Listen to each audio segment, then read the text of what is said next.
sorriso negro, um abraço negro, traz felicidade. Negro sem emprego fica sem sossego. Negra é a raiz da liberdade. Negra é a raiz da liberdade. Negra é a raiz da liberdade. Coisa linda, meu povo! Mais um Pode Preto pra vocês. Hoje não trouxe o tamborim e a senhora não cantou junto comigo. Não soltou a voz. Estamos num horário que Kézia Neves não está acostumado com esse horário. E aí, minha comadre, como é que você tá? Fala comigo. Tudo bem, você, como é que você tá? E como foi o show do Thier? Maravilhoso, gente. Foi top, doido, né? Perfeito, perfeito. Já quero parabenizar aí o Ayrton, né? Que fez esse grande show aí. A galera da região foi todo mundo. Todo mundo. Catanduva tava em peso Novo Horizonte, Barretos, Matão tava presente. Matão tava presente, você fala? Foi bacana. Foi geral, né? Pra lá. Que bacana. É o nosso povo preto aí, né? Fazendo as rodas de samba. E o Thier é um baita de um show. Não, bacana, que show. Né? Que show. Perfeito. Coisa linda, gente. Sejam bem-vindos. Mais um Pode Preto pra vocês. E a gente quer agradecer a toda a comunicação, o Vini, que acordou cedo hoje pra deixar tudo tinindo aqui, né, Kézia Neves? É isso aí. E agradecer também a Câmara Municipal de Catanduva pelo espaço aberto aqui pro nosso povo preto vir contar suas histórias. E hoje nós temos uma convidada muito especial. Lembrando, Kézia Neves, que esse é o 32º programa. Estamos firme e forte. Graças a Deus. E temos crescido. Graças a vocês, né? Que compartilha, curte.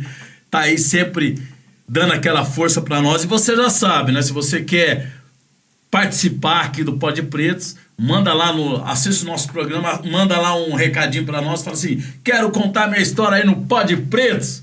Só vem. Aí é só chegar, só encostar. Aqui nós buscamos trazer histórias muito especiais, como o da nossa convidada de hoje, mas também trazemos assuntos sensíveis à nossa sociedade. Buscamos valorizar a história e a cultura negra, trazendo letramento racial e combatendo todas as formas de racismo que impactam, dificultam, constrangem, oprimem e muitas vezes matam nosso povo preto.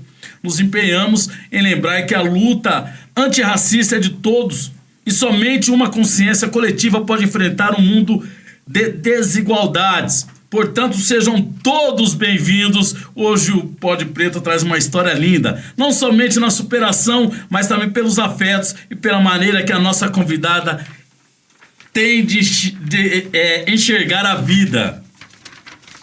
Bora lá, então? Opa! Ela é natural de Catanduva. Opa! Filha de mãe solo, cujo pai sumiu quando soube da gravidez. Junto com sua mãe, morou com avós, tios e prima. Quando tinha 5 anos, a mãe se casou e o padrasto a registrou. Aos 9 anos, começou a trabalhar, cuidando de outra criança.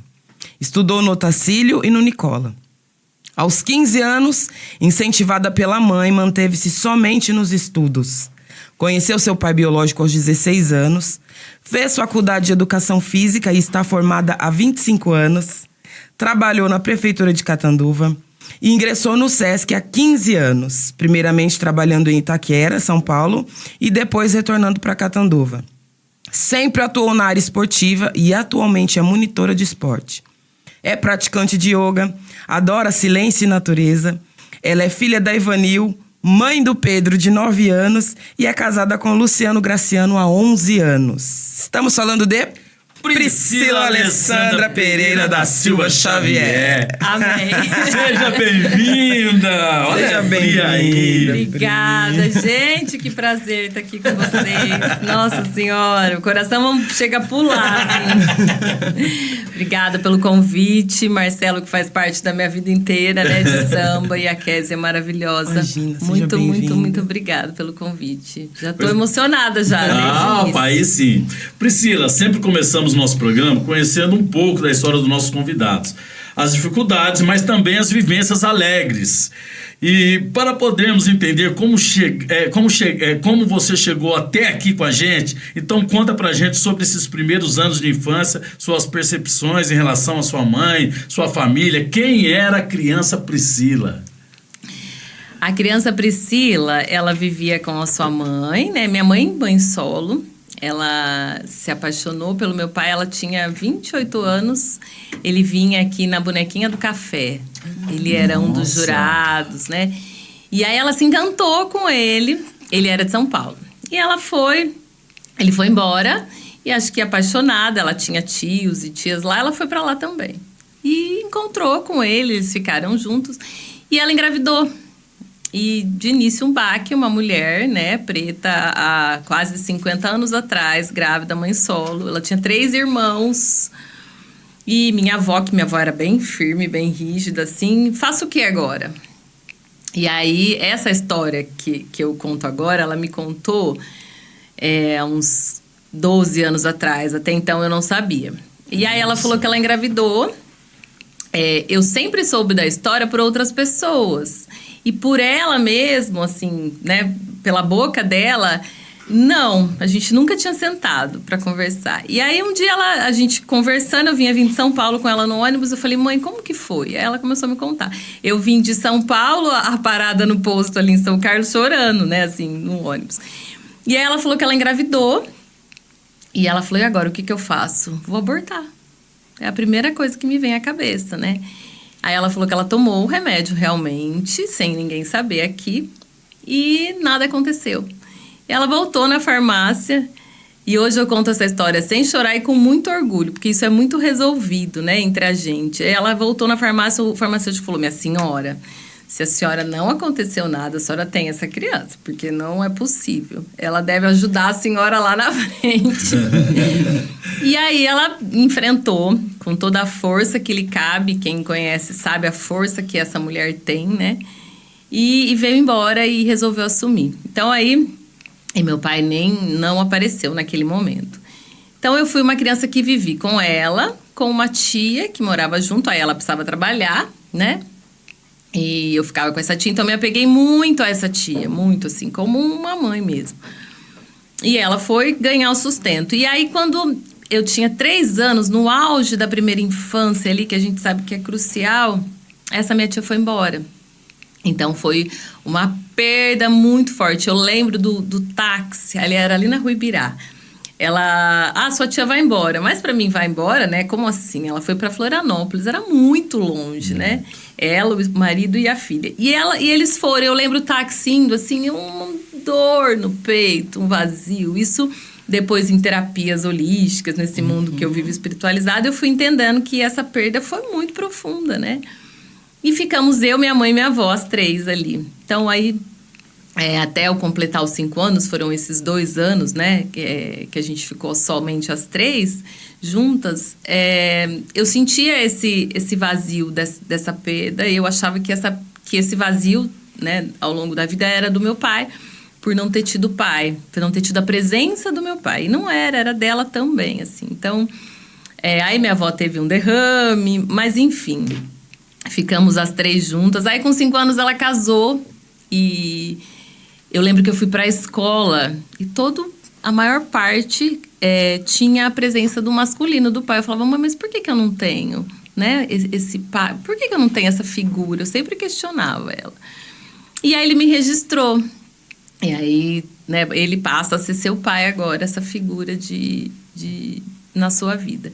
Então, eu sou registrada até hoje no nome dele, né? Ele já se foi para outra dimensão, para outro plano, mas ele me registrou, então eu sou muito grata. Independente depois do que a gente viveu durante a adolescência, né? Mas eu sou muito grata porque naquele momento ele foi muito pontual, supriu essa necessidade dessa figura do masculino. E aí minha mãe teve meu irmão, enfim. Então, eu percebi que com 9 anos, quando eu resolvi, uma criança de 9 anos, a gente sabe que hoje o meu tem 9, né? A gente sabe que foi meio impulsivo, assim. Quando uma vizinha pede para minha mãe deixar eu brincar com o filho dela, porque ela tinha acabado de ter outro bebê. E o filho tinha 3 meses, né? Tinha 3 anos. Enquanto ela cuidava da bebê que tinha nascido, quando eu saio daquela casa que era minha, naquele momento, aquele ambiente era muito hostil.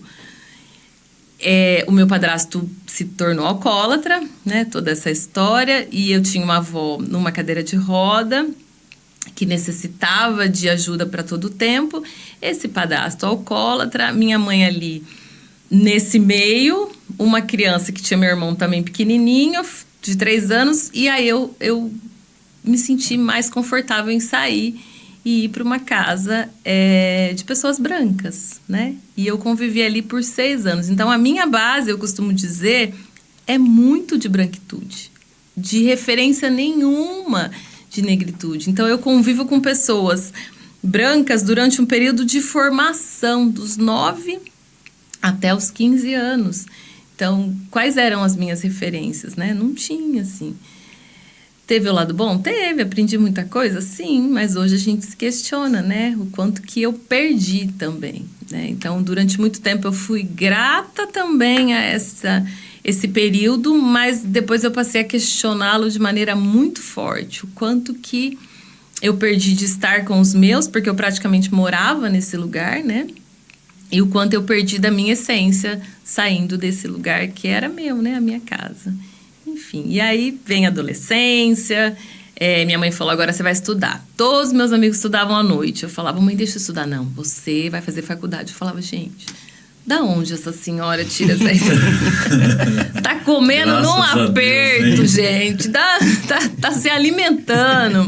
Da onde que ela tira essa ideia? Era um mundo tão distante. Mas ela tinha, gente, até hoje ela tem uma estante gigante de livros. E eu lembro dela lendo aqueles livros, né, grossos, assim, uma cultura que era inata dela. Ela tem 4º ano somente, né? Você vai fazer faculdade? Eu não fiz, você vai. Eu falei, meu Deus. E isso ficou na minha cabeça, né? Você vai fazer. E aí, com 15 anos, eu saí dessa casa. Ela entrou na prefeitura, então ela tinha também, né, como nos manter. E aí eu comecei a estudar, e aí foi quando eu comecei a ver o mundo de outra maneira, porque minha vida era acordar, ir para a escola, voltar e trabalhar de doméstica. Então aí eu comecei a ver o mundo de outra maneira, né? Conhecer pessoas, mas ainda assim na branquitude, porque eu estudava no Tacílio e no Nicola, e era uma escola que não tinha criança preta, né? Não tinha referência. Uhum. Então, eu era aquela que colocava toalha no cabelo, pro cabelo ser liso. Porque todo mundo tinha um cabelo escorrido nas costas. Os dentes, né, mais fortes. Eu tinha uma boca grande, ninguém tinha. Então, para mim, era... Nossa Senhora. Te incomodava? Sou muito, muito. Eu era um ET, né, praticamente, assim. Eu lembro que uma vez, isso ficou tão marcado, a gente foi no velório da avó de um amigo. E a gente foi com uma pampa. Naquela época podia, foi todo mundo atrás. Ai, gente, a hora que chega lá, o cabelo desse tamanho, né? Eu queria sair dessa pampa, porque era daqui, acho que em Pindorama. E vai toda a sala, todo mundo, os amigos. Aquilo me dava, falar, como que eu vou sair daqui agora? Aquele vento batendo. O cabelo ficou... Oh, beleza, né? Então, são... Eu falo que hoje eu entendo, eu busquei curar isso tudo em mim, entender, aceitar, trazer o lado bom de tudo isso, mas não é necessário, né, que a gente passe por tudo isso, já foi, né? Eu acho que os nossos e os ancestrais da branquitude erraram lá atrás, mas será que a gente está em 2024? É hora de acordar, né? A gente traz uma coisa estruturada e não questiona. Essa sociedade não questiona.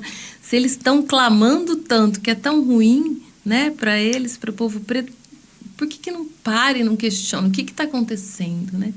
Eu costumo dizer para o Pedro, o que a cor da minha pele influencia na vizinha do lado, filho, na casa? Nada, mãe. E por que incomoda tanto? O que a condição de um amigo gay influencia na nossa vida? Nada, né? Somos todos iguais. Todos iguais. Nas suas limitações, né? Enfim, então é uma história que nos massacra, né? Todo o tempo, assim. Mas eu tenho orgulho da minha. Hoje eu tenho muito orgulho, assim. Que bom. E essa parte que você fala da sua mãe, porque hoje em dia, a maioria, né? Hoje em dia não, há tempos atrás. Hoje você está com quantos anos, Pri? 47. 47. Você é quase do meu tempo. Você é mais nova que eu. Mas nesse tempo, você falando que a sua mãe falou para você, você vai fazer faculdade. Olha só a importância da mãe, atenção mamães, falar isso pro filho e falar, não, ela segurou a peteca, né? Segurou. Sim. E você, porque se dependesse de vocês, não, eu vou trabalhar para ajudar minha mãe, não que faço faculdade, vou trabalhar e já vou trabalhar e pronto. E acabou.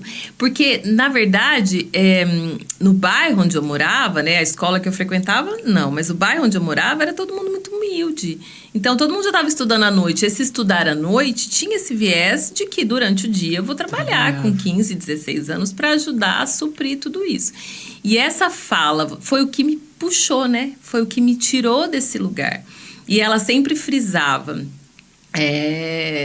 com relação à sexualidade, né? Com relação a namorados. Olha, se você engravidar, o filho é seu também. Olha a sua vida e olha o que acontece nesse momento se você engravidar. Então, ela sempre tinha uma precaução com relação a ter um filho e com relação a não estudar. Então, a possibilidade de não estudar para ela não estava ali. Era essa a possibilidade, né? E ela hoje, até hoje ela fala do meu irmão, ele podia fazer, né, uma faculdade, ele tem 40. E eu sinto que para ela isso foi tão transformador para mim, né? Que ela acha que ele também poderia ter feito. Mas essa fala foi muito pontual. E assim, gente, como que eu fiz essa faculdade? Você me pergunta. Olha, era assim, eu encontrei pessoas na minha vida muito boas, que eu tenho muita gratidão. Eu lembro que chegava na época da prova e aí ia pagando como dava, né, a faculdade, porque pegava daqui, pegava dali, enfim. Eu comecei a trabalhar, mas aí não arrumava emprego. E aí, chegava na época da prova, eles tiravam da sala quem não tinha pago a mensalidade. Hoje isso não pode, né? E aí eu chegava e falava acho que era a Vilma o nome dela, eu falava, Vilma, não vou conseguir. Não vai dar tempo de pagar. Ela, calma, não, calma, vai dar. Faz, quando você me promete que você paga? Acho que semana que vem. Então, arruma um cheque de alguém, aí você coloca aqui o cheque e a gente troca depois para esse cheque não cair. Então, era uma coisa, não é algo leve, né? É algo pesado. Não é algo que é...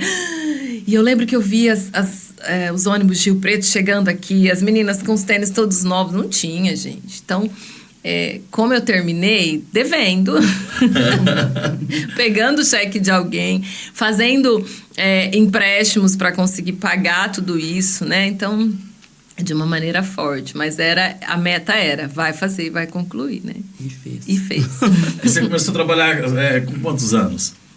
Então, aí eu parei esse tempo, prestei o vestibular, passei, aí quando eu estava na faculdade eu já comecei a trabalhar mais fora, assim, eu trabalhei na fábrica de bolacha na Itamaraty. Na Itamaraty. Um tempão ali também, foi uma base de dinheiro, né, boa. Terminei a faculdade, falei, eu não vou ficar aqui, né, nessa fábrica, porque se eu ficar aqui eu não vou usar esse diploma. Então, eu preciso sair. Aí fiz de tudo para sair. E falei, eu me dou 2 anos para tentar usar esse diploma, porque era muito o que eu via também, né? Esse começo de carreira não é simples. Então, as pessoas engavetavam o diploma e estava ali. Eu fiz uma faculdade, mas não atuo. Então, eu me dei 2 anos. Eu falei, vou me dar 2 anos. Se em 2 anos eu não conseguir engrenar, eu engaveto o sonho, enfim, e vou embora. E aí, comecei a dar aula numa clínica... era uma clínica de nutrição, a doutora Liliane, ela me abriu as portas, então isso é muito importante, né? Isso há 25 anos atrás, abrir a porta para uma menina recém-formada preta, gente, é Deus, né? Colocando as pessoas ali. E aí eu comecei a dar aula ali, depois de lá eu fui para outros lugares, aí a prefeitura tinha os concursos temporários, que aí você, né? E eu sempre fui muito esforçada, eu costumo dizer. Eu não era a mais inteligente. Nunca fui. Eu falo pro Pedro e pro Luciano. Eles são inteligentes, eu sou a esforçada. Porque eu sempre precisei estudar. Então, eu sempre estudava. Muito, muito. Né? De fazer resumos, até hoje, assim. Então, isso me salvava. Porque quando aparecia aquela oportunidade, eu estava ali pronta. Então, você é muito inteligente, né? Porque hoje em dia, a pessoa fazer isso, ela tem que ser inteligente. Porque senão, né, não vai pra frente de forma nenhuma. E você tinha falado da tua tia. Como chama a tua tia? Você falou o nome dela? Eu não ouvi o nome da titia. Não, tia Jo. Tia Jo? Isso, tia Jo também já passou desse já plano. Foi. Já foi desse plano. Mas é uma pessoa que... Minha mãe fala, só ela penteava seu cabelo, né? Então, só ela te cuidava, você queria só ela, né?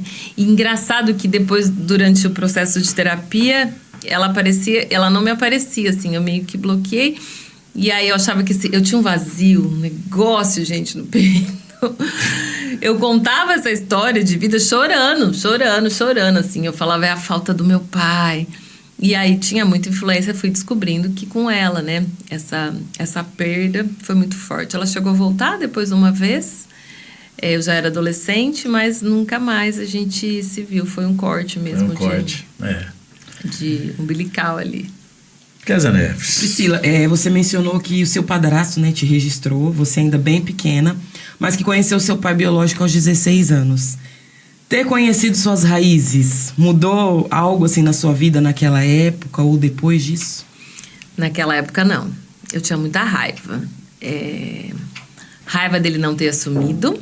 Eu não me conformava que um ser colocava outro no mundo e não dava atenção. Eu chegava a ter problemas sérios até com a minha mãe, por conta de não ter ido atrás dele. Então, de não ter reivindicado com essa coisa da justiça, né?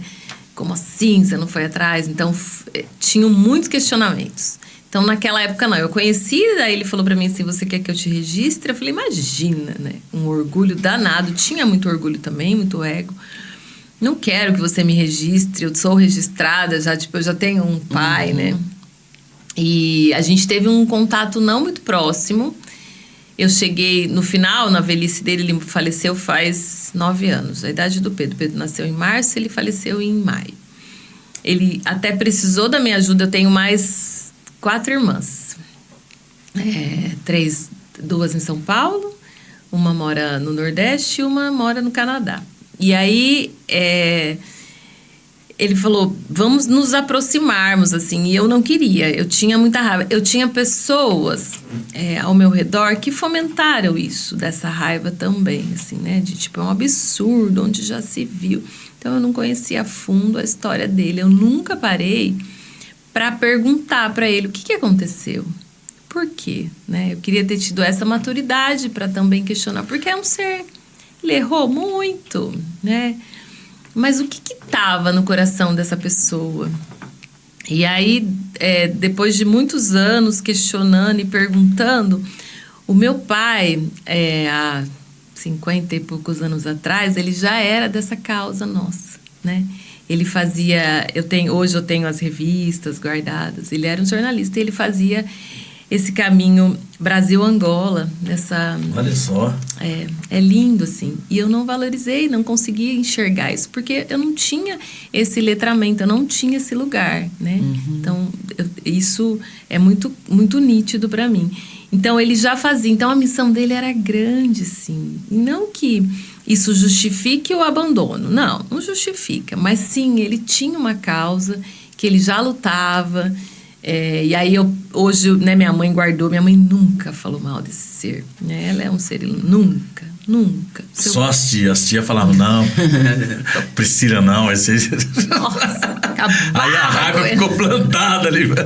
Exatamente, ficou plantada. E eu nunca escutei da boca dela, seu pai é horrível, nunca. É isso, filha, né?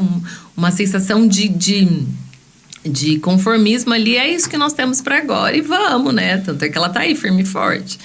Mas eu não valorizei, assim, então ela guardou, porque chegava, eu não dava muita bola para aquelas revistas, não tinha isso. Aquilo não fazia sentido na época para mim, né? Adolescência, até mais adulta. E ela foi guardando, até o dia que eu estava pronta para aquilo. Aí eu folhei, olho, mostro hoje pro Pedro, olha quem era seu avô. Era um cara que já lutava pela gente, que já foi muito pioneiro, que vivia em Brasília pedindo, requerindo. Então não era com um ser que vivia só essa vida louca. Ele tinha, assim, né, escorregou várias vezes, mas ele tinha uma missão. Então hoje eu tenho muita honra, mas eu tinha raiva, chegava a ter raiva. E aí, quando foi para pedir perdão, eu falei, eita, camarada, ainda tem que pedir perdão. De ter sido a filha rebelde, né? De não ter entendido, né, o seu caminho, ter acolhido, enfim. Mas é o que eu podia na época também, eu tinha minhas mágoas. Mas ele faleceu, mas com essa sensação muito mais leve que eu tenho, né? De... Não foi igual a da tia, né? E é um julgamento, né? Onde já se viu deixar uma mulher solteira, né? E ela se bancava, não foi fácil para ela, mas ela sempre se bancou muito, né? Essa senhora é muito forte. Então, ela levou isso de maneira muito tranquila, não, mas de maneira leve, sem aquele peso. Dona Ivanil. Dona Ivanil. Ela já aposentou, já? Já, ela mora no Sesc, né? Lá a gente brinca que ela... Falta só um crachá, porque ela vai todo dia, conversa com todo mundo, ela faz todas as aulas. Ela é feliz, ela é simplesmente feliz.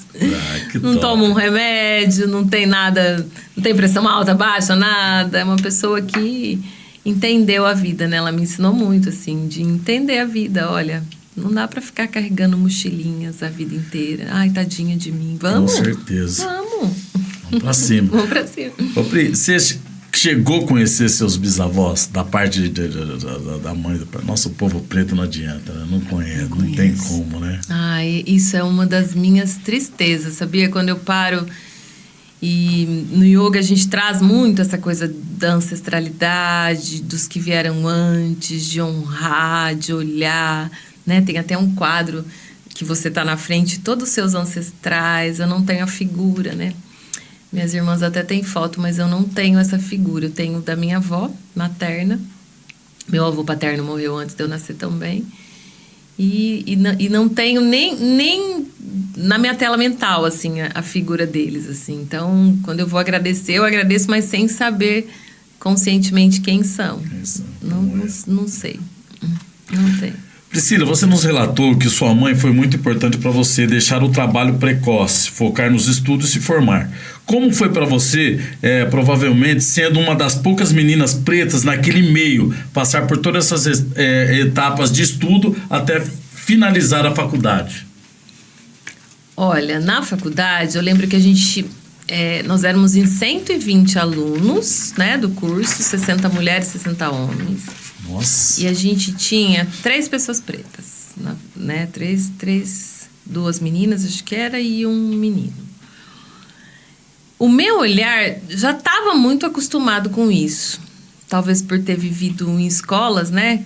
Em que a maior 90%, 95% eram pessoas brancas. Ter vivido nessa casa que eram pessoas brancas. Então, eu não me atentava. Para mim, o mundo era aquele, né? Onde está meu povo? Nunca tinha feito essa pergunta, assim.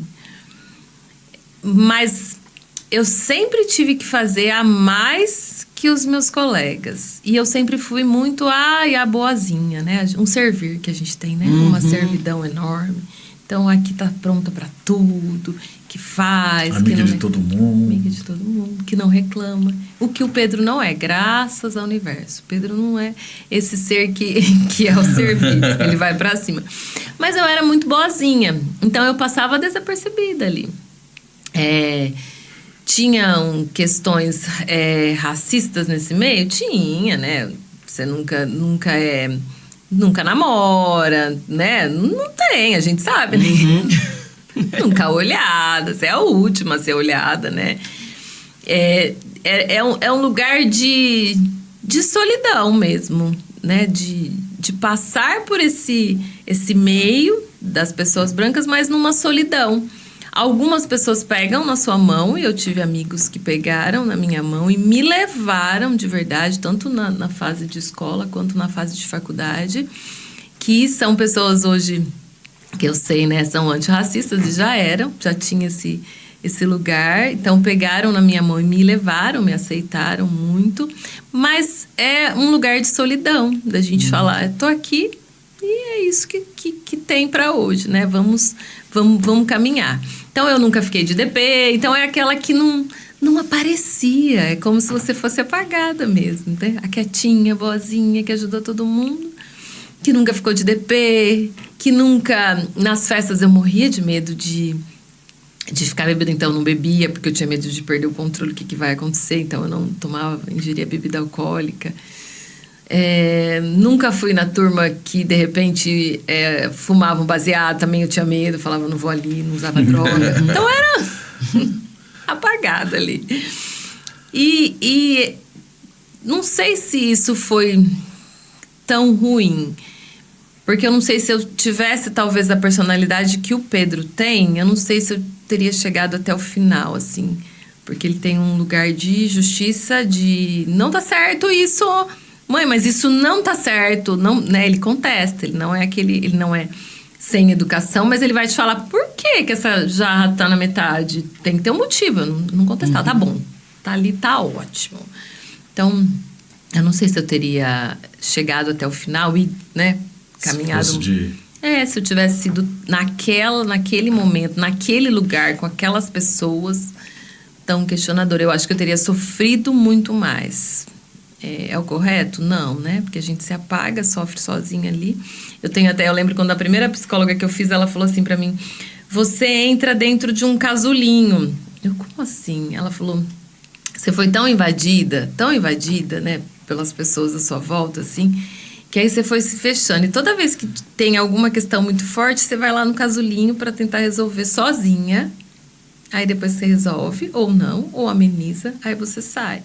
Você pode pedir antes de entrar no casulo a ajuda das pessoas. E aí eu falei, nossa, fez muito sentido, né?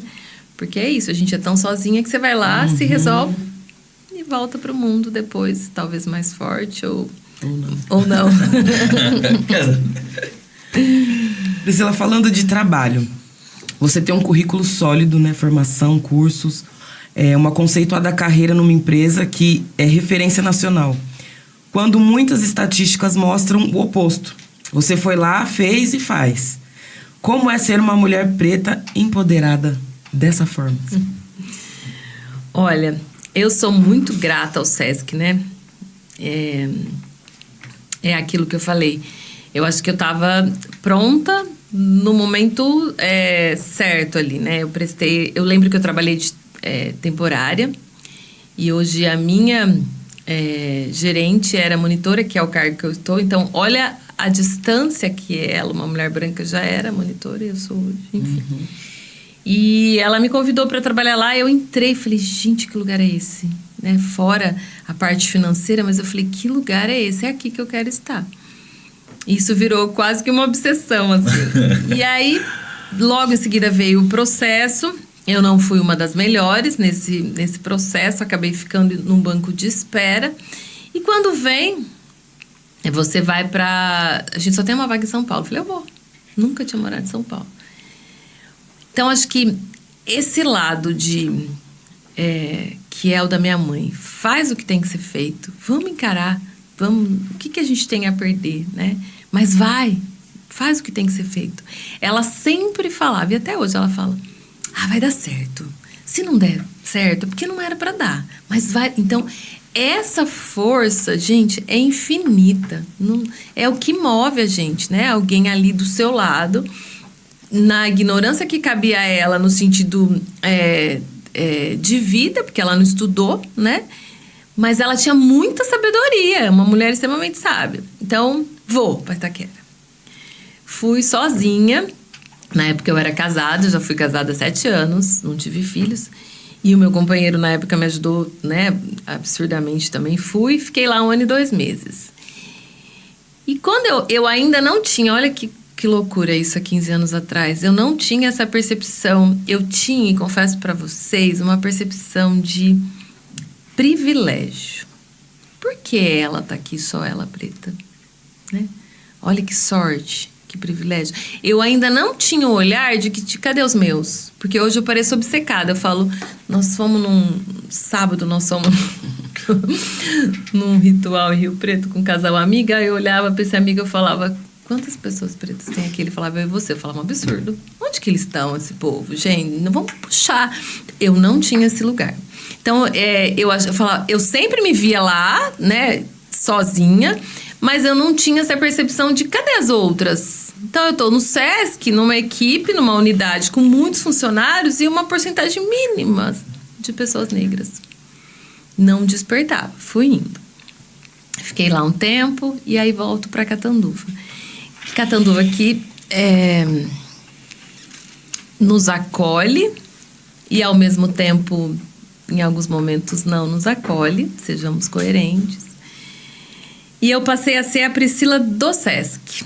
Eu cheguei a ouvir, mas você fala muito bem. Você nem parece uma pessoa negra.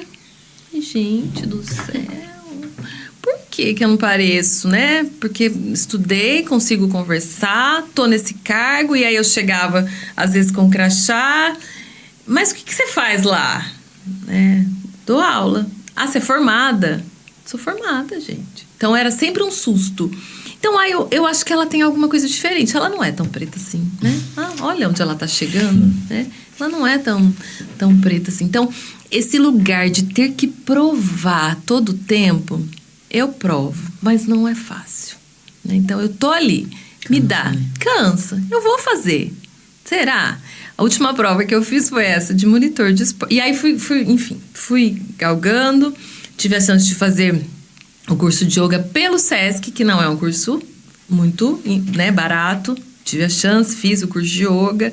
Nossa, dá aula de yoga. Quantas professoras negras tem de yoga? Então, ela tem mais alguma coisa, né, a mais. Juro, era sempre assim, né? Deu aula e a pandemia expandiu o yoga, enfim. E aí, fui prestar essa prova de monitor em 2022, final de 2022. E o SESC, mesmo sendo uma instituição muito poderosa, muito forte, e tendo esse olhar para a diversidade, foi o momento que ele parou e falou, tem coisa errada, né? Nós não estamos levando equidade para todo mundo. Por que a gente tem muito mais pessoas na gestão brancas e homens? E cadê as pessoas, né, trans, gays, as pessoas pretas? Cadê? Então, foi um momento também que a instituição parou e falou, vamos trazer isso pro equilíbrio. E aí, o que eu escuto? Passou na prova porque tá na cota, né? O SESC deve ter olhado.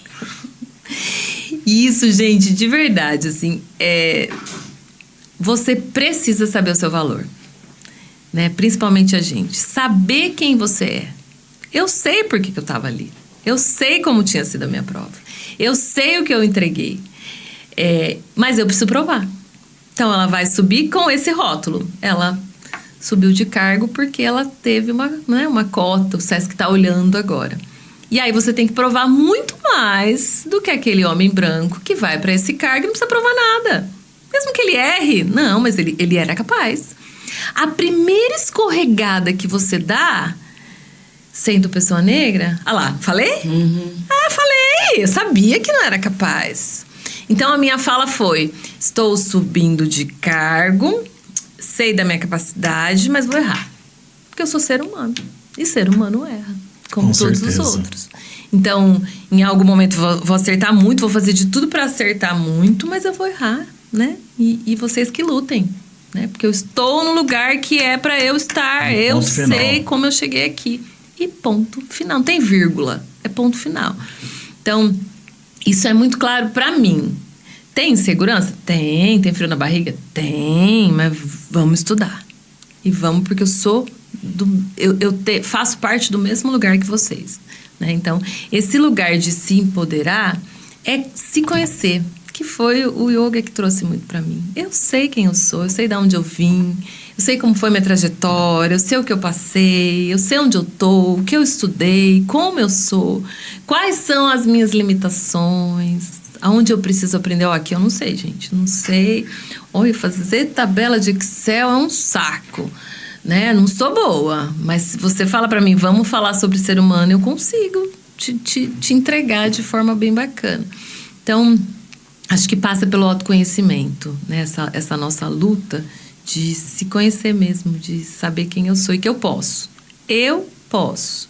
Ah, mas falaram que não pode. Posso. Daqui que eu posso. Daqui que eu vou fazer. E aí você entra no lugar, nossa, como ela é metida. Ai, como ela é soberba. Olha. Ai, gente. Olha, encardida. Olha que metida. Como que pode sair de cabeça erguida e ter esse carro? Claro que eu posso. Oxi, lindamente. E lutem aí. O problema é de vocês, não é meu, porque eu sei onde eu tô indo. Olha só, muito importante essa fala da Priscila, né? Vamos estudar. Você vê ela falando, vamos estudar. E que bacana, né? O Sesc enxergar, a hora que você fala que vocês tinha... eram poucas pessoas, né? Dos ele sempre trouxe, né? Até porque para você chegar a uma prova, será que e isso são questionamentos que a instituição faz e é incrível, né? Será que esse processo seletivo está chegando a essas pessoas da periferia para elas saberem que isso existe? Será que elas estão tendo acesso a esse processo seletivo? Então, olha a profundidade do questionamento. Será que a gente não tem que adentrar mais nesse lugar para trazer essas pessoas, para ela entender que ela pertence aqui, né? Que ela entender que ela pode sim prestar uma prova e que ela pode ser da cozinha, mas ela pode também ser uma pessoa gestora, né? E depende do momento dela. Então, esses questionamentos estão ali todo o tempo e sendo combatidos hoje com muita força no sentido... Somos, sim, uma diversidade. O que pedem pra gente? Cadê as pessoas trans, gays, negras, dando aula? Por que é só na Semana da Consciência Negra que a gente vai lá buscar o profissional? Não, gente, tem que estar dentro do Sesc. Eu preciso ver uma roda de capoeira acontecendo, assim como eu vejo um teatro acontecendo. Por que essa cultura não tá aqui? Por que o povo indígena não está aqui também trazendo a sua cultura para a gente? Isso precisa se naturalizar, isso precisa ser mais real para as nossas crianças terem esse olhar que nós não tivemos. Porque a gente olhava lá naquele lugar de poder, né? E só tinha gente branca. Então, quando ele traz esses questionamentos para a gente como técnico, opa, realmente, você começa a olhar ao seu redor e falar, cadê? Né? Será que é uma questão de... não ter estudo para não chegar a estes cargos? Ou será que é uma questão de não saber que eu posso? De não empoderar essas pessoas? Vem cá, vamos lá, você pode prestar, qualquer um de nós pode estar lá nesse lugar e eu vou te acolher. Eu lembro que quando eu fui pôr o Pedro na escola, me vinha muito uma escola particular aqui de Catanduva. E eu falava assim, né, conversando com a espiritualidade. Mas, gente, vocês devem estar malucos aí, me dando essa intuição. Onde que eu vou enfiar essa criança? Eu pensava, meu Deus do céu. E as minhas intuições vêm muito forte e não saem. Eu falava, gente, eu vou visitar. Tá bom, então parem de falar que eu vou visitar. Fui lá. E aí, quando eu entrei, eu falava, é aqui que ele tem que estudar. Eu falava, como que eu vou enfiar essa criança nessa escola? E aí, mais uma vez, uma amiga branca... antirracista, falou pra mim assim, é o seu lugar, você pode pagar? Posso. E por que ele não vai? Eu falei, não sei. Não sei. Você se sentiu bem? A escola é boa? As professoras te acolheram? Sim, então ele vai. Claro que ele vai estudar lá. Não tem problema nenhum. Se você não tiver como pagar, aí é um absurdo. Mas se você tem, claro que eu tenho. Então ele vai. Vai, você pode colocar ele lá, ergue, né, a sua cabeça e vamos. E foi. Sempre nesse lugar de força que a gente tem. E fui. E aí, o Lu parou, olhou pra mim e falou assim, cadê as crianças? Será que só você e mais uma meia dúzia tem como condições de pagar essa escola? Falei, acho que não, né? Em Catanduva, ele falava. Falei, não. Ele falou, cadê as pessoas? Falei, nossa, elas não estão aqui. Elas devem ter o mesmo sentimento que eu. Não é lugar pra mim, né? E mais uma vez, é o meu lugar. Ele vai estudar, ele vai ser feliz aqui. Ele vai ter a mesma oportunidade que vocês estão tendo. Porque lá na frente isso vai fazer muita diferença para ele. né? E é a prioridade. Porque eu lembro que eu não conseguia pagar a faculdade no dia, a escola dele é a primeira coisa que eu pago, com muito orgulho, né? Então ele vai estudar aqui. Ah, tem olhar, tem viés, vamos lá conversar. Vocês precisam fazer alguma coisa. Eu não vou tirar. A escola precisa trabalhar isso. Ela precisa fazer alguma coisa se acontecer o racismo. Não está acontecendo. Mãe, filho, tem alguma fala? Não, mãe, não tem. Então tá bom. O dia que tiver, eu tô aqui. Porque ele é uma criança que enfrenta, né? Então, isso talvez caia para uma violência. Então, você me traz, que a gente vai lá cobrar. Porque é necessário que as pessoas olhem para isso. Ah, não existe. Existe, gente. É claro que existe. Então, vocês vão ter que aceitar que tem uma criança negra na sala do seu filho, convivendo com ele. Com certeza. E veio lá da mãe, né? Da tua mãe, e agora você falou, não, você vai estudar, você vai fazer isso, você vai... Né, já vem da família, da mamãe, principalmente. E é isso, estudo, eu acho que é um caminho, né? Talvez, você falou muito do estudo, é um caminho, né? É o caminho. É se preparar para esse lugar que é nosso, que vão duvidar de que seja nosso, mas se a gente está ali preparado, né? Acho que ele acontece de maneira mais calma, talvez. Sim. Você falou do SESC, que o SESC antes tinha, né, poucos negros, não tinha onde. Aí, como foi a reação? Porque tinham mais brancos. Desse povo branco, como foi o trabalho do SESC com esses funcionários? Foi numa boa, todo mundo aceitou, porque a gente vê aqui, às vezes no podcast, o pessoal fala, mas isso é mimimi, isso é... Como foi esse trabalho do SESC com os funcionários? Tem um trabalho assim? Tem campanhas de conscientização. E não é mimimi, né? Não é porque as pessoas estão na instituição, e não estou falando de SESC Catanduva somente, mas de instituição, que eu não tenho pessoas racistas, né? Seria um sonho, né, gente? A gente não ter uma instituição com, sei lá, acho que mais de 8 mil funcionários e falar, olha que lindo, né? Não é, né? Concordemos. Esse processo seletivo que a gente teve foi muito polêmico em todos os níveis. Porque homens brancos, né, especificamente, ficaram para trás. Como assim? A gente ficou para trás e vocês estão dando a chance. E aí a fala, até esse amigo voltou de um treinamento agora, e a fala essa é a instituição que você trabalha. Ela é diversa, ela acolhe, ela não tem preconceitos com nenhum ser humano, e ser com S maiúsculo, de ser, né? O que é ser, independente da sua cor, de sua raça, de ser humano. E se não for bom para você, você é o escolhido para sair, sabe? Se convide. Se essa instituição não é mais acolhedora para você, no sentido do que ela traz hoje e pensa, é você que não está no lugar correto. Caraca, velho. Cara, olha, é só você se retirar. Você não precisa engolir, concorda? Então, olha que segurança e alívio no nosso coração. No nosso coração. Não quer? É isso que a gente vai trabalhar. E não adianta você ter uma cara aqui dentro e outra lá fora nas suas redes sociais. Não, é nesse lugar. Olha, eu não concordo, mas eu aceito e quero continuar na instituição. Ok, mas eu não aceito, eu não concordo. Tudo bem, você pode ir, seja livre para ir. Então, esse posicionamento traz muito ancoramento pra gente, né? Tipo, muito. Tô aqui no lugar certo, tem alguém me vendo, realmente vendo, não é olhando só, é me vendo como ser, vendo as minhas capacidades, priorizando essas capacidades. Recebendo as suas aulas. Recebendo e vamos. Participando. E fomentando esse lugar que a gente pode ocupar e deve ocupar, e já não ocupa há muito tempo, já devia estar ocupando. Então, é bom demais, assim, eu sou muito grata, né? Mas muito grata. E a fala da galera, a gente vê que, né? O Rodrigo veio aqui, o Café, o Marcos veio aqui também, Maristela. Nossa, a resenha maravilhosa, né? Será que não seria bacana o Sesc governar nosso Brasil, acho que ficaria muito bom, hein? Hein, o que vocês acham? Governantes, vocês deixaram a mão do Sesc para cuidar de todo o Brasil. Olha que bacana que seria. Não é? Priscila, vamos assistir um vídeo e queremos conversar com você sobre ele. Como a falta de representatividade na infância pode impactar a vida de uma criança?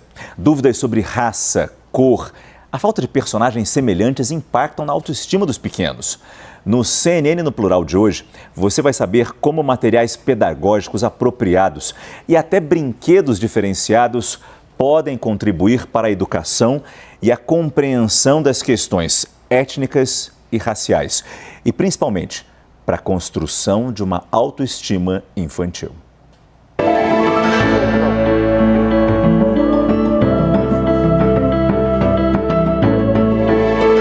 Eu sentia a falta da boneca negra na minha infância.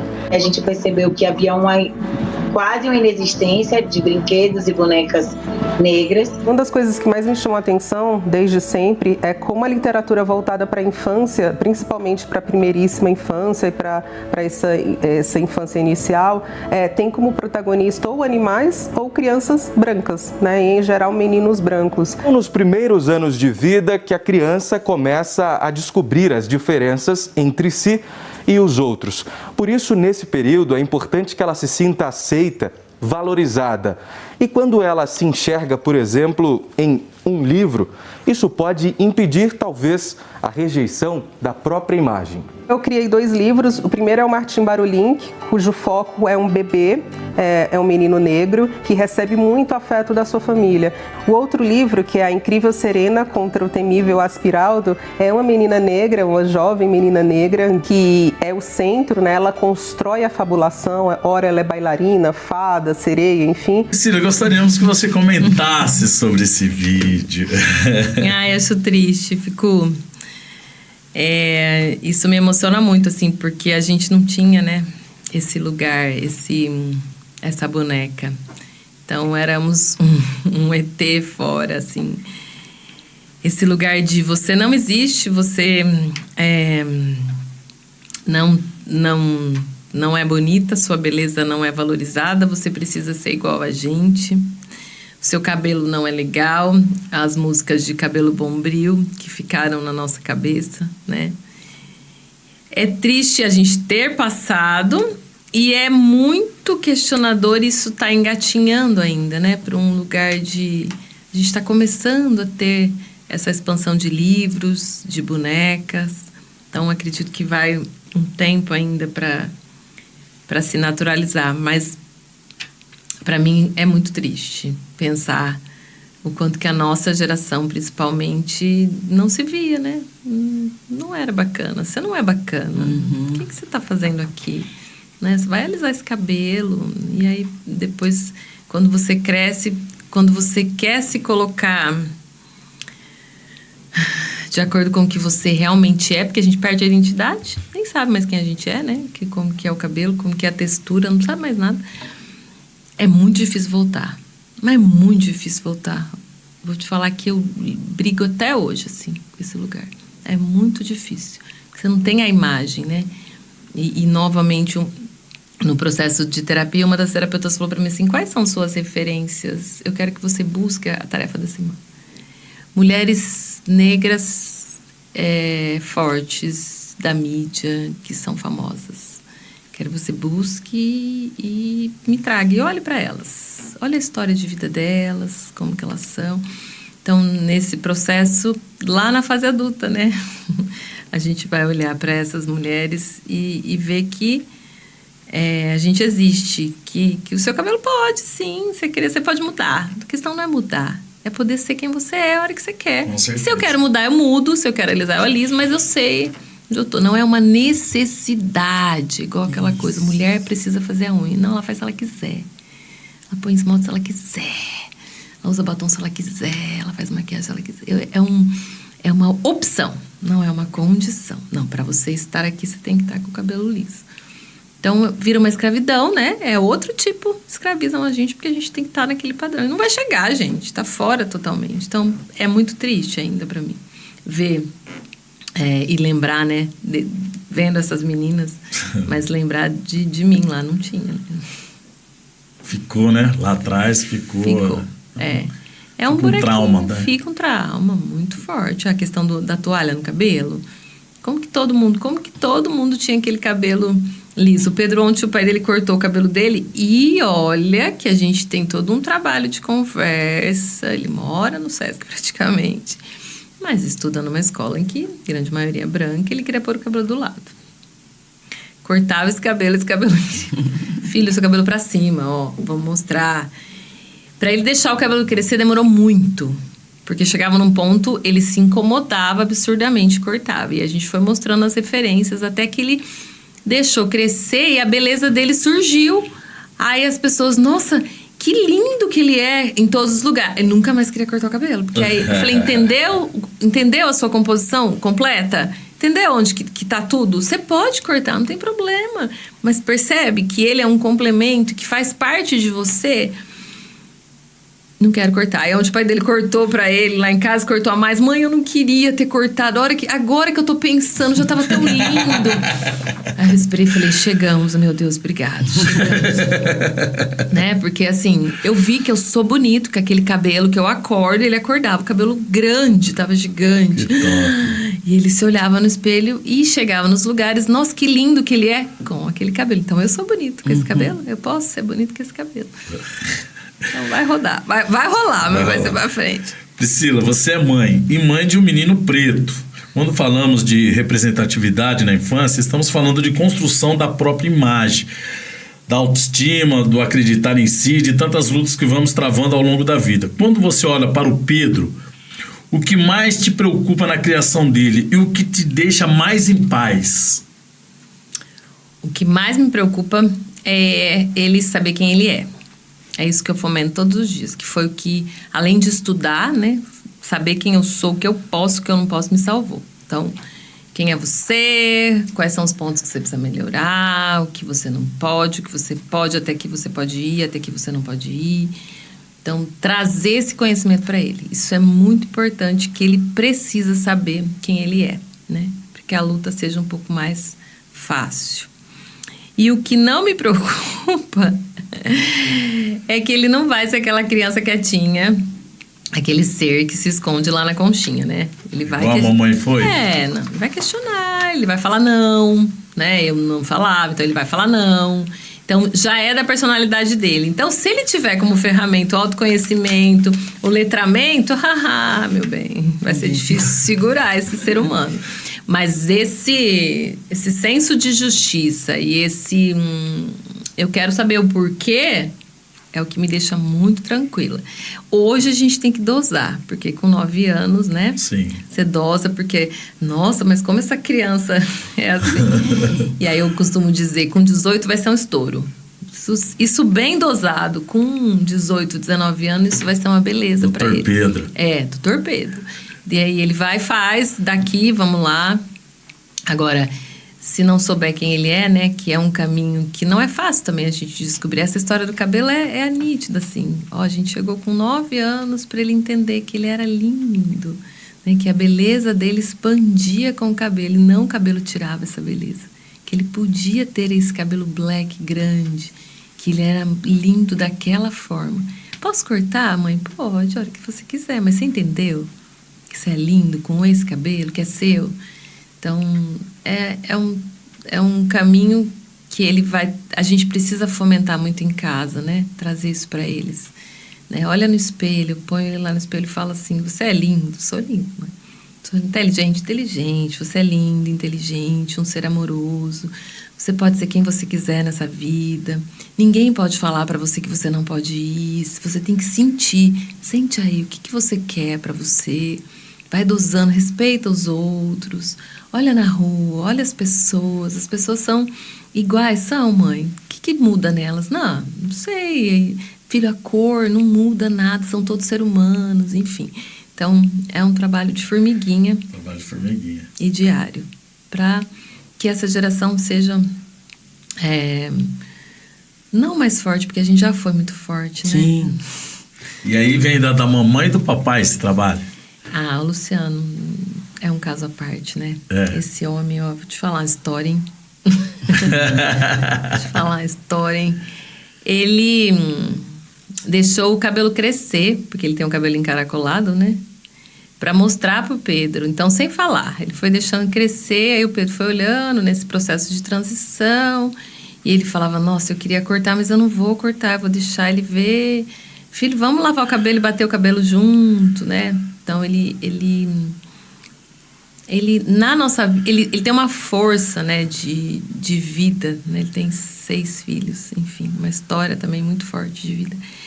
Mas ele tem um olhar para essa questão muito amorosa. Ele não carrega essa questão do racismo. Ele tem uma filha que é lésbica, então ele ocupa esse lugar de maneira pesada. É assim, pronto. É meio Dona Ivanil. Eu falo, vocês são... Eu tô errada nesse lugar, gente. Você é filho dela. Porque eu tive que fazer terapia, eu tive que me tratar, eu tive que me curar, eu tive que ir pra processo espiritualista pra chegar nesse lugar. Vocês estão indo, vocês vão, né? Tipo... Então, ele fala, existe, prima. Mas vamos, né? Vamos indo, vamos... Então, ele... acaba me ancorando muito, né? Até para ir para os lugares, hoje menos, mas até para estar com a presença dele, isso me trazia muita força. Então, ele ajuda nesse sentido. Não, filho, deixa esse cabelo, vamos, né? Deixa ele assim, vamos eu e você, ó, vamos junto. Então, é uma presença forte. O Pedro já te trouxe alguma experiência que viveu de racismo? Não trouxe. O ano passado a gente teve algumas questões no colégio que ele estuda, e aí eu imediatamente já me vem à memória, né? E toda vez que eu vou lá conversar, porque eu sou muito presente, está acontecendo alguma coisa, eu vou lá conversar. Eu levo a questão do racismo. Não tá acontecendo. Eu chamo ele para falar, porque às vezes as pessoas não sabem o que é, né? Uhum. Ela não sabe nem o que aconteceu. Acho que isso Não, isso foi uma brincadeira. Não foi uma brincadeira. Então eu acabo puxando. E eles compararam ele com um personagem que tinha um tom escuro, mas o Pedro tem uma pele um pouco mais clara que a nossa, né? Então, ele passa um pouco mais, sabe? Aquela coisa. E aí, compararam ele. E aí, já me puxou um alerta, já me veio um negócio. Só que aí, o personagem era muito bravo. E aí, nas conversas, uma mãe puxando, muito presente também, uma das mães, e puxando. Tinha mais um viés da personalidade do personagem do que com a questão do racismo. Mas eu fui a fundo e fui perguntar e fui questionar. E ele não traz. Mas ele hoje já fala, porque se debate muito no SESC, né? E na escola também, graças... quando ele escuta alguma fala, ele fala, mãe, essa é uma fala racista? Isso é uma fala racista. Falou, Aí um dia a gente passou, tinha um carro de polícia e uns meninos pretos no muro. Mãe, o que eu tô acontecendo? Aí eu falei, nossa, mas eles fazem isso? Falei, principalmente com a gente. Aí ele, como assim? Aí eu expliquei. Falei, se tiver o seu tio, que é retinto, e o seu pai, com certeza o seu tio vai ser o primeiro. Mãe, mas por quê? Aí vamos explicar os porquês. Né? Mas vai ser seu tio que vai ficar ali no muro. Seu pai provavelmente vai ser liberado, né? A hora que ele fala onde ele trabalha, quem ele é, vai embora. Seu tio vai ficar ali. Mãe! Então, ele já tem isso. O que a gente muitas vezes não tinha, né? Não tinha. Não. Então, ele já tem. Então, ele escuta, ele fala, isso é uma fala racista. Olha, falo, é mesmo. E ela não pode acontecer. A gente tem que sempre combater. Então, ele vai... tendo um pouco mais de nitidez desse nosso mundo, né? Que não é de rosas. Mentira, né? Não estamos igual. A gente está lutando todo dia. Lutando todos os dias. Tem que provar. Ainda. E é tão bom isso, né? Eu falo, porque a gente tem... Nós que somos mães, né? A gente tem tanta preocupação, né? De como que vai ser. As minhas também não são pretas retintas, né? Mas... E já rolam, de vez em quando, alguma coisa na escola. E eu tenho 2 personalidades totalmente diferentes. A Maria Eduarda, mais velha, levou um tempo maior para conseguir se entender, se gostar, se amar. E já a pequena, de 8... Ai, que linda. Eu falo que o meu trabalho foi pouco ali com ela, porque a autoestima dela... Veio pronta. Veio na laje, com o cabelo, com a cor dela, com tudo. E ela muito se defende, assim, sozinha. Ela chega e fala, aconteceu isso na escola. Falei isso. Vai. Então tá bom. Mas é um trabalho que a gente vem fazendo, que lindo, né? Dando esse poder de fala, né? Para essas crianças. Porque a gente não tinha esse poder de fala. Os nossos pais não tinham como trazer esse poder. Então, era um poder de servir só. Então, eu tenho que ficar lá na minha conchinha mesmo, né? E essa geração nossa não vai ficar lá, não. Ô, Pri, você estava falando, né, que você, o Luciano, tem todo esse trabalho com o Pedro. A escola, ela tem um trabalho de antirracismo ou não? Tem um olhar bom, vamos dizer. Não é excelente, mas tem um olhar bom. Ele chegou com os livros desse ano que veio, e aí eu olhei os livros. Um livro tem só crianças pretas na capa, desenhos de crianças pretas. Olha só. Uia, Pedro! Aí ele falou, o quê, mãe? Eu falei, olha esse livro. Ele, nossa! E o outro é a história da África. Eu falei, Jesus, amado! Quase me deu uma batedeira. É os livros que vão ser trabalhados esse ano. Aí eu comecei a folhear a história, né, e vou ler a fundo para ver o que tem ali. Mas eu falei, olha, né, então é um passinho. Muito importante. Não vamos pensar que é a nossa, mas tá fazendo pouco, a gente sabe. Mas trazer num quarto ano, onde tá numa formação ali... Que escola que ele estuda? No Colegião. Colegião. A história da África... Nossa Senhora, isso pra mim foi incrível. E aí eu pego o outro livro, que é o livro que vai começar a ser trabalhado, o desenho de só, e dentro do livro, só crianças. Então, isso já tem... Então, assim, tem um lugarzinho que tá começando, né? Já é um pouquinho a mais.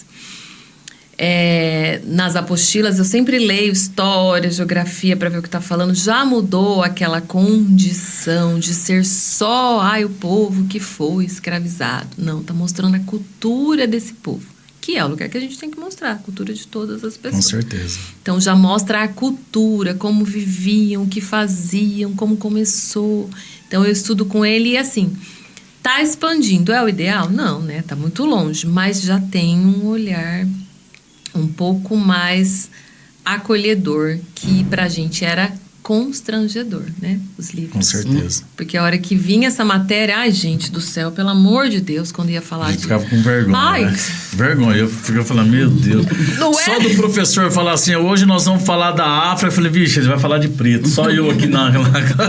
Falei, meu Deus, por que ele tem que... E parece que todo mundo tava olhando, virava pra olhar pra mim.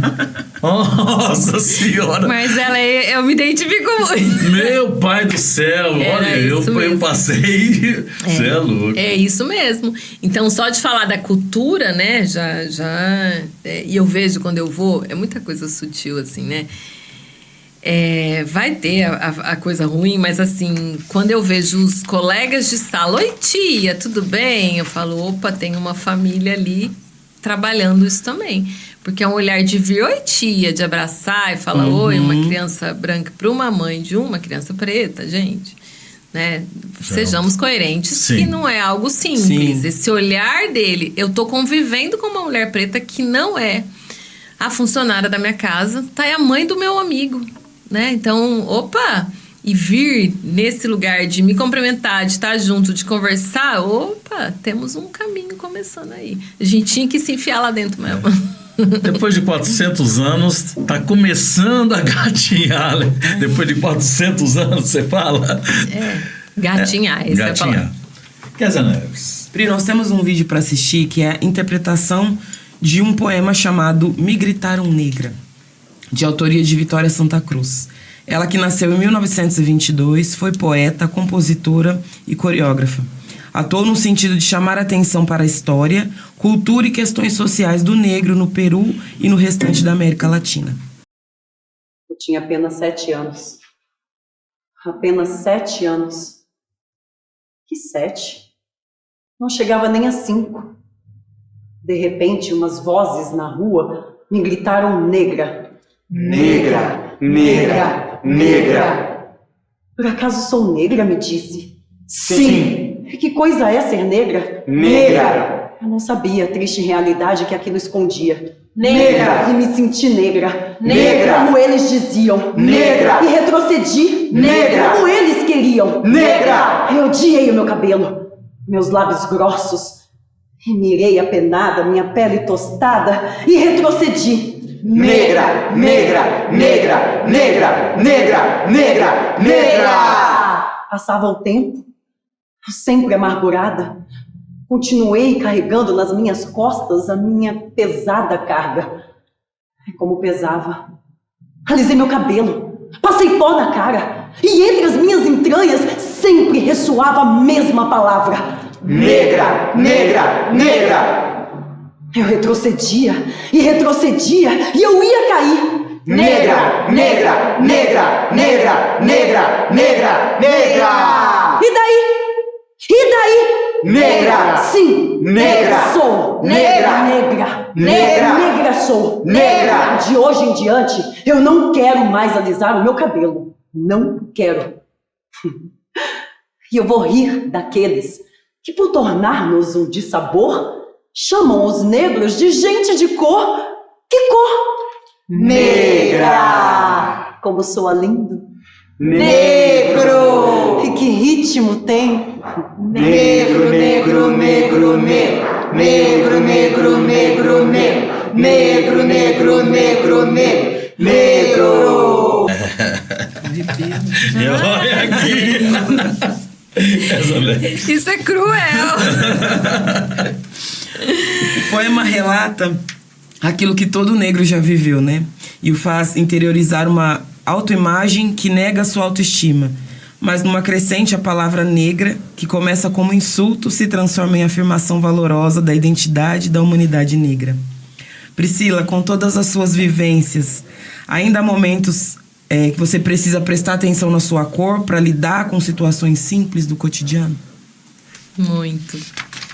Esse poema é meu.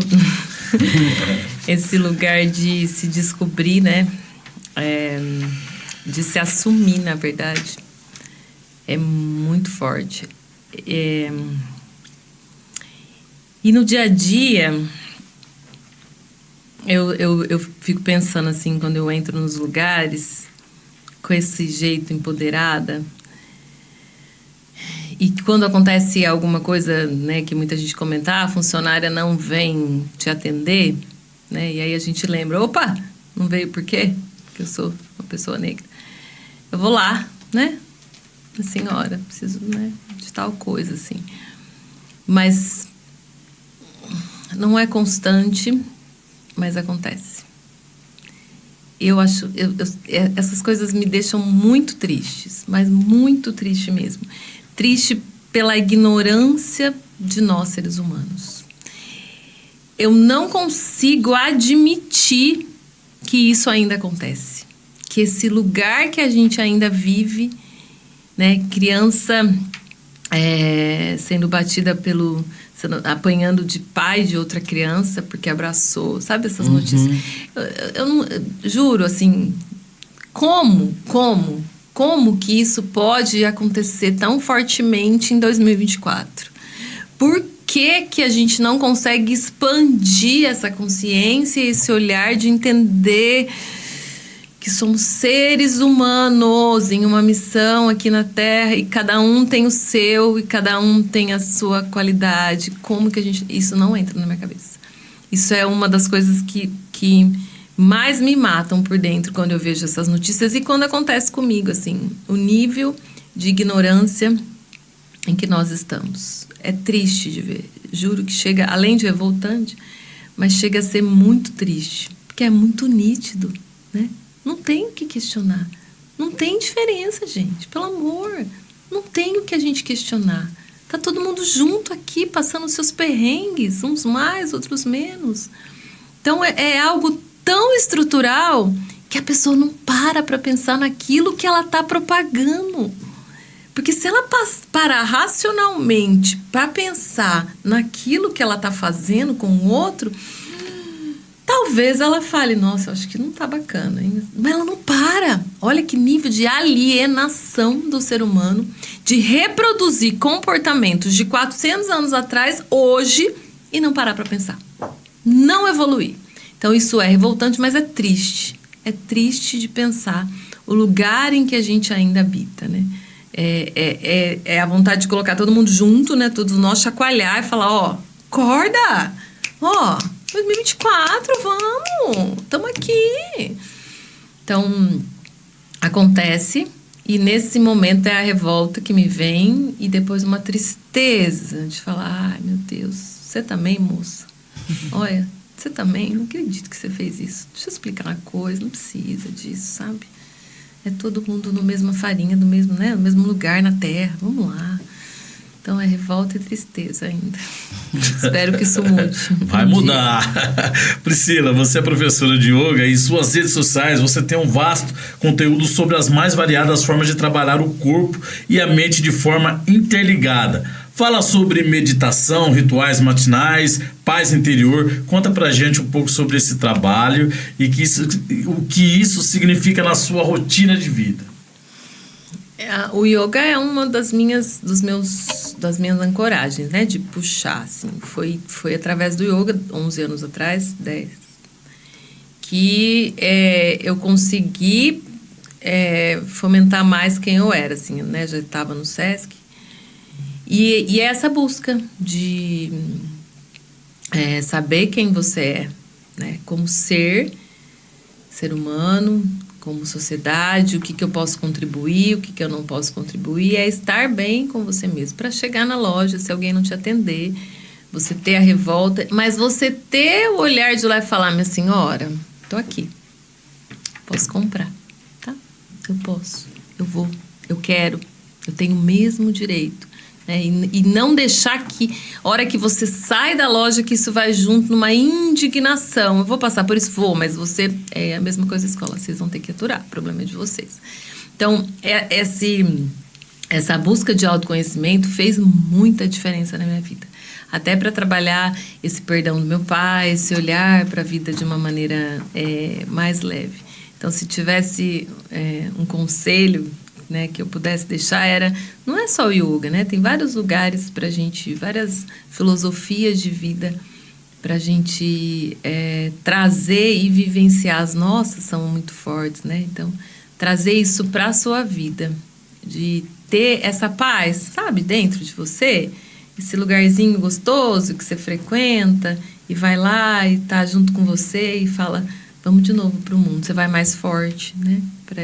Para esse mundo. Então, hoje eu dou aula ainda de manhã, no SESC não dou mais aula, no SESC é só a gestão, mas pela manhã eu ainda continuo levando isso. Entro em lugares e guio prática hoje para pessoas de muita influência na cidade, aí as pessoas olham e falam, você dá aula para essa pessoa? Eu dou. E como que é entrar nessa casa? Como que é não ser a cozinheira novamente? Natural, porque eu sei o que eu vou fazer lá, vou dar aula, isso, né? Então, eu chego, a pessoa fala, bom, se ela dá aula para fulano, porque ela deve ser boa, então vou chamar ela para vir aqui, mas vou ver. Aí eu já falo, ó, faz uma aula experimental para ver se você gosta, não precisa pagar o pacote, não. Aí a pessoa faz, eu quero começar, tipo, aí, né? Acho que ela é boa mesmo. Então, e vou plenamente. Então, essa convicção... é o que vai me levando, assim, deve ter toda a ancestralidade de falando, vai, vamos. Com a mão ali nas costas, de não para não, vamos que tem coisa para fazer. Pra cima. Vamos. Você pode passar algumas dicas para quem quer começar a viver de forma mais saudável? Como a gente encontra nas redes sociais? Prissilva Yoga. Confesso que eu tô... um pouco mais fora das redes e pouco dentro, né? Na pandemia trouxe muita coisa, muitos vídeos, muitas dicas. Mas se tivesse um caminho para falar, é esse caminho de se conhecer. Não tem outro. Saber quem você é, né? Honrar suas origens, que é o mais importante. De onde você veio. Pensar que se eu tivesse convivido com meu pai, né, e sem pesares, olha quanto ele tinha de cultura, se eu tivesse perdoado ele antes, o que ele tinha para me contar, o que eu teria para contar para o Pedro, olha, seu avô fez isso. Então, vamos honrar essa existência. Nada é por acaso aqui. A gente não está aqui ao acaso. Então, honrar isso que a gente... Honrar o que nos trouxe até aqui e aqui de agora para frente é o caminho. Eu vejo muito a minha avó, a minha mãe, que ainda está aqui na Terra, mas vejo ela aqui. O meu pai falando, estamos aqui. Eu, assim, vejo simbolicamente eles atrás de mim falando, é com você. Nós estamos aqui, fizemos, pode ir, vai dar certo, não precisa ter medo, você consegue, você está preparado. Então, toda vez que eu dou uma balançada, eu falo, opa, gente, ajuda aí, né, para continuar. Então, não pensa que vai ser simples esse caminho de se encontrar. Quem é ela? Priscila Silva, professora de yoga, trabalha no SESC, mãe do Pedro, nessa firmeza. Não vai ser simples, mas vale tanto a pena, gente, mas tanto a pena. Quando você se encontra no seu caminho, qual que é a sua missão de vida? Para que você veio aqui, Priscila? Para falar, é o chakra mais aberto, é o da garganta. Então, eu vou levar, né, tudo que eu consumo, que não é pouco, de ler, eu vou levar para os outros. Tem gente que vai querer, tem gente que não, tudo bem, mas eu vou. Então, essa é a minha missão, levar esse rolê de se conhecer, de busca, né? Que vai ficar mais simples, talvez não, mas mais gostoso de caminhar. Porque algumas coisas você não vai dar mais atenção. Quando eu te falar, você não pode falar, eu posso. Deixa eu te falar uma coisa, eu posso. Mas você dá conta? Dou. Disso aqui eu dou. Disso eu não dou. Da planilha eu não dou. Daqui que eu dou conta, sim. É gostoso esse lugar de... Que legal, né? Que pra gente fala assim, ai, nossa, metida, né? Ô, preta metida. Sempre assim, né? Sempre essa primeira frase. Não metida. É? Metida. Você já fez yoga? Então, eu tô pensando em fazer. Isso eu não fiz, tá vendo? Não. Olha, uma coisa que ele não fez, que tudo ele fez, viu? Tudo ele fez, que chega aqui. Todo mundo que chega aqui, eu já fiz. Eu já participei de campeonato, já fiz. Não fiz. Mas eu já tô pensando tentei em fazer, porque eu preciso me encontrar também. Vocês sabem pandemia eu assisti. Os vídeos, né? Mas minha cabeça é... Você sabe que tem uma linha, olha só que interessante. Essa moça vai vir em junho, até bacana a gente saber, trazer aqui. Ela seria bacana para trazê-la aqui. Ela chama Ana Soul. O yoga, a minha vertente onde eu fiz, ele veio da Índia, né? A linha que eu pratico e que eu fiz. Eu só conhecia essa. Tem yoga do Kemet, que veio lá da África, que foi lá que começou. Mas claro que apagaram ele, né? E foi pra Índia e tudo vem da Índia. Mentira, vem de lá, começou lá. E é agora que ele está se propagando no Brasil. Então, são pouquíssimos professores. Quando eu fiz a reunião com essa professora, ela é do Rio, para tentar trazê-la para cá, ela falou assim, a gente consegue contar, assim, né, muito superficialmente quantos professores tem no Brasil. Olha isso. Então, ela vem para trazer essa linha e essa história. Olha que lindo. Que está ressurgindo, porque foi, né, engavetada. Então, está ressurgindo. Então, mais uma coisa, não é só a nossa história lá. Até o yoga olha só. conseguiram engavetar. Então, eu sigo uma linha que é da Índia lá. E agora a gente vai conhecer essa linha que é nossa. Que legal. Linda. E como ela chama, a professora? Ela chama Ana Soul. Ela é do Rio de Janeiro, uma mulher que estuda muito. E hoje ela é, né, a professora referência aqui no Brasil. Então, quando eu falei para ela da nossa condição também de expandir esse olhar, né? Ela falou, eu quero ir para Catanduva, quero ir. Olha só. Quero levar. Não só a prática, mas ela traz o contexto, né, da história nossa, do nosso povo. Essa valorização, gente. Então, eu tô caçando e pegando todas as pessoas profissionais da cidade, negros. Ela é negra? Ela é. E que tem eu falo que na hora de montar minha programação, eu olho e falo, deixa eu ver quantas pessoas tem. Brancas, também vou pôr, claro, mas assim, quantas pessoas negras tem? Não, essa daqui precisa... Que a gente tem que valorizar. Com certeza. Porque ninguém olha pra nós. Então, se a gente não olhar pra gente mesmo, né? Entendi por que eu fiz a caminhada e cheguei lá. Porque agora eu vou olhar pra nós. E o espaço está aberto aqui. Quando ela for vir pra cá, ia ser se incrível. A gente conseguir trazer ela aqui também para bater um papo com a gente. Maravilhosa ela é. Né? história, de contexto. Já tá, o convite já tá com você. Vou estender para ela. Já passa para ela. Pri, aproveitando suas dicas, você pode deixar alguma dica de filme pra gente, assim? E o porquê?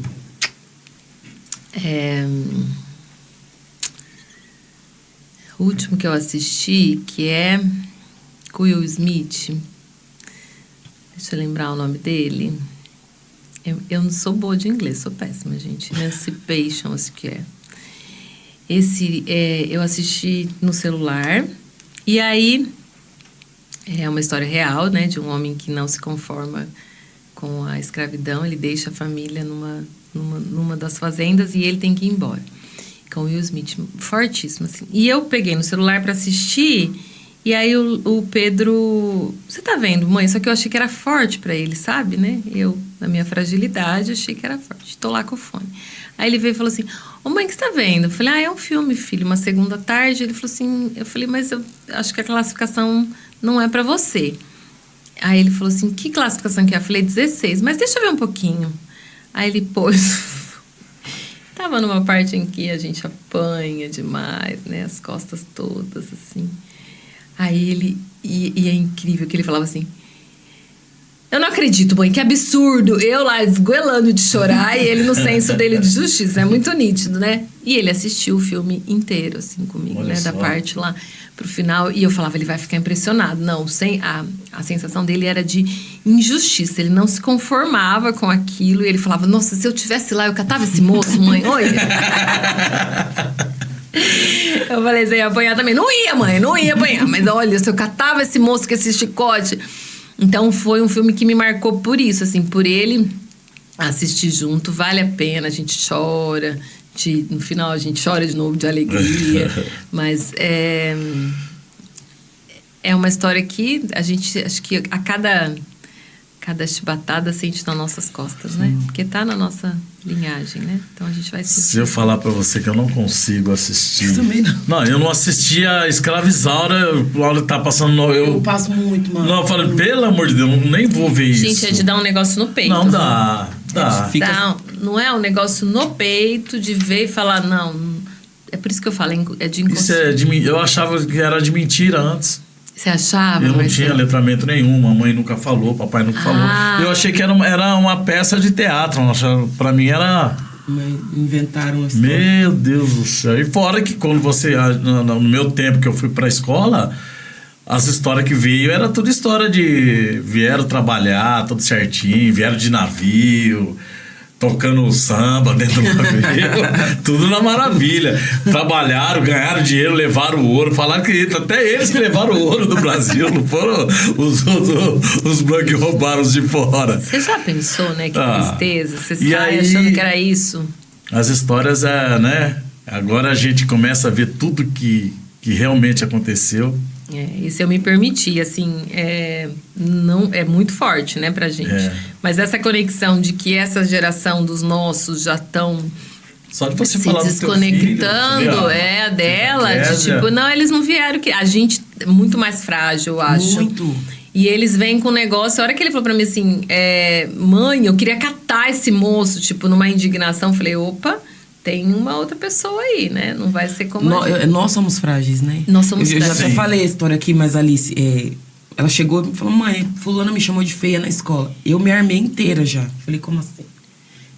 Falou que eu sou feia, meu cabelo, não sei o quê. E eu já fui, ela olhou pra mim, ela falou assim, mãe, eu feia? Aí já me...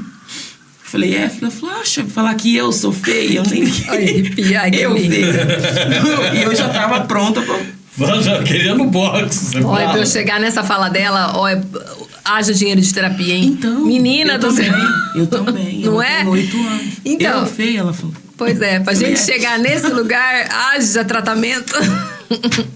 Totalmente pra eles, né? totalmente. Graças a Deus. Graças a Deus. Priscila, 2 perguntas importantes. Um fato marcante na sua vida e um sonho. Ai, fiquei pensando nisso. Tantos fatos marcantes. Mas o mais marcante foi... e foi um divisor de águas, que é o nascimento do Pedro. Não tem jeito. Não tem. Não tem. É ali que eu fui buscar, né? porque não tinha letramento nenhum. Vivia nesse casulinho ali, fechadinha, e achando que tinha privilégio. Olha, que orgulho, né, e vaidade. De estar lá nos lugares onde eu sempre estive, de ter vindo da dança, dancei quando era jovem, né? Depois que eu parei de trabalhar, então fui dançar, enfim. Então, uma ignorância de achar que era um lugar de privilégio, não adiantava nada eu estar lá sozinha. Então, quando ele veio, eu falei, opa, preciso me... Então, é um divisor de águas, assim. Eu não ia ter filhos, eu falava que eu não ia ter filhos, já tinha sido casada. Aí, encontrei o Lu. Falei, nossa, se eu tivesse tido um filho, era seu. Ele, por quê? Falei, porque eu acho que filho tem que vir no amor, assim. Era uma coisa minha, né? Porque minha mãe se apaixonou loucamente. Então, enfim, eu queria repetir. Aí ele falou, vamos ter. Eu falei, rapaz, você já tem 5 filhos, tá maluco? Aí ele falou pra mim, você não tem nenhum. Eu tenho 5. Você não tem nenhum. Se você tem vontade, vamos tentar. E Pedro veio no primeiro mês, né? Era pra vir mesmo. Então, foi um divisor de águas. Não tem jeito, assim. Filho traz pra gente esse, né, despertar maior, assim. E um sonho, cara... Não consigo me desvincular muito dele, assim. Eu já realizei muita coisa, né? Eu sou muito feliz, assim. Quando eu vejo o lugar que aquela menina de 3 anos que viu a tia ir embora, chegou... Tem hora que eu falo, como que foi essa chegada? Muitas vezes eu não sei. Por isso que eu digo que a minha ancestralidade estava ali, né? Chegando nesse lugar. O lugar que eu cheguei... Não é muito para a sociedade, mas para mim é muita coisa. O caminho que eu trilhei, as coisas que eu aprendi, que eu sei, as coisas que eu consegui me desvencilhar, os perdões, enfim, é muito forte. Então, quando eu penso em sonho, só me vem ele, sabe? Que ele tenha uma vida mais leve que a nossa, que ele não tenha que lutar tanto, que ele não tenha que se esconder seu cabelo, que ele possa frequentar os lugares sem medo de ser pego por conta da cor da pele dele, que ele possa se achar bonito todos os dias, e que ele encontre um mundo mais leve, sabendo quem ele é, né? É só para isso hoje, assim. E que ele tenha muito orgulho dessa trajetória. Quando eu olho e falo para ele... Ele fala, mãe, a minha avó, né? Eu falo, sua avó é um ícone, filho.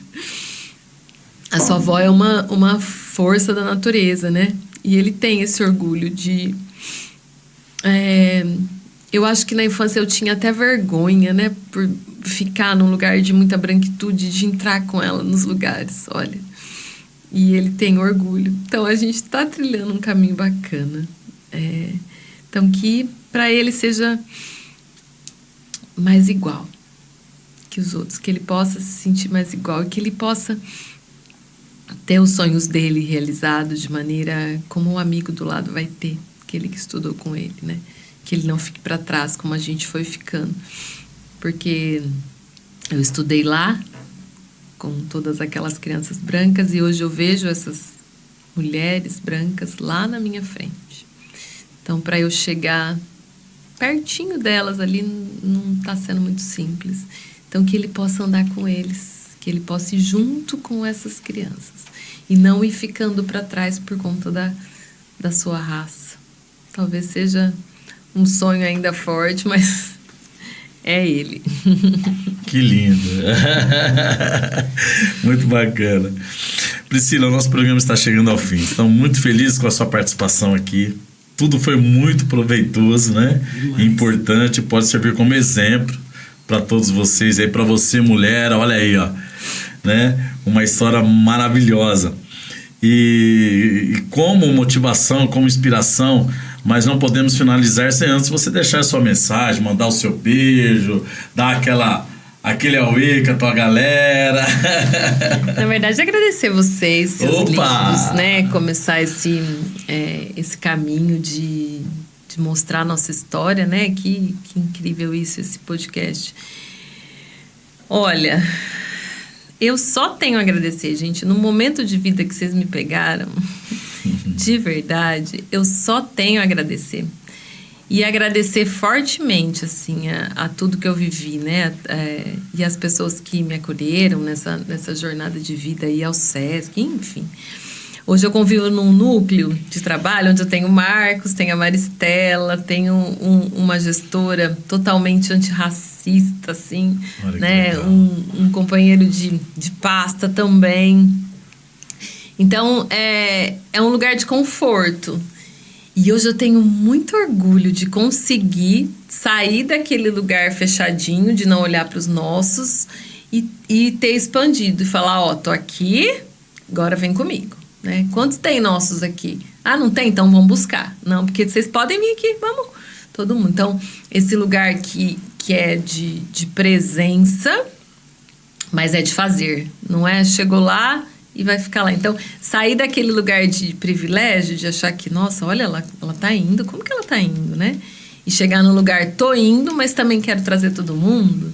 Então, estamos todo mundo junto nesse barco, assim. Então, olhar para isso, ser negra de verdade. Que acho que boa parte da vida eu não fui, né? Como ela, era uma ofensa. Então, hoje, ter orgulho dessa cor, da minha raça, do meu pai, que fez um monte de coisa, dos cabelos brancos da minha mãe, da empolgação dela, né?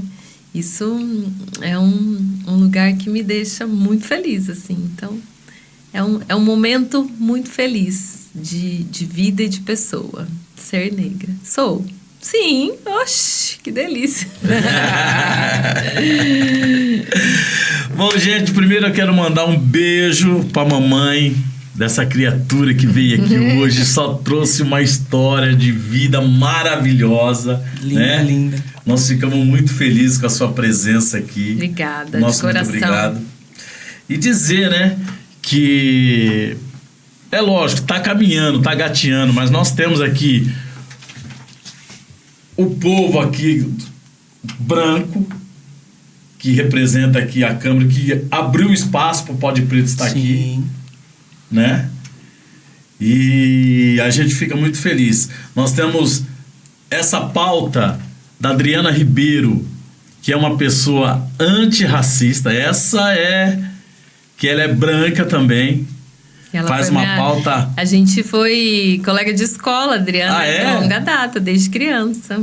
Ela é uma pessoa antirracista mesmo. Ela briga, então ela faz essas pautas aqui. Nós estamos aqui apresentando, mas nós estamos aprendendo com vocês, na verdade. Muito, muito. O letramento está começando agora, então a gente fica muito feliz. E a gente quer sempre passar histórias como a sua e passar essa alegria, essa felicidade que você tá. Você é uma mulher feliz mesmo. Feliz. Essa história que você contou foi feliz. Maravilhosa, maravilhosa. Muita gente vai ver e fala, puta, que bacana. Vai ajudar, com certeza, né? Muita as gente. pessoas. E a gente quer agradecer mais uma vez o Pode Pretos, porque preto também pode, e gente. não se esqueçam, se você quer participar do programa, entra lá, comenta lá, assista os programas, deixe seu comentário, fala, ó, eu quero participar, que a gente vai entrar em contato com vocês e vem pra cá contar a sua história para mais pessoas te conhecerem. Com certeza. Vamos nos lembrar que depende de cada um de nós a construção de uma sociedade mais humana e mais igualitária. Somos todos partes nesse processo. Obrigado, Priscila. Obrigado a todos. Pode Pretos! Porque preto também pode. Beleza, beleza!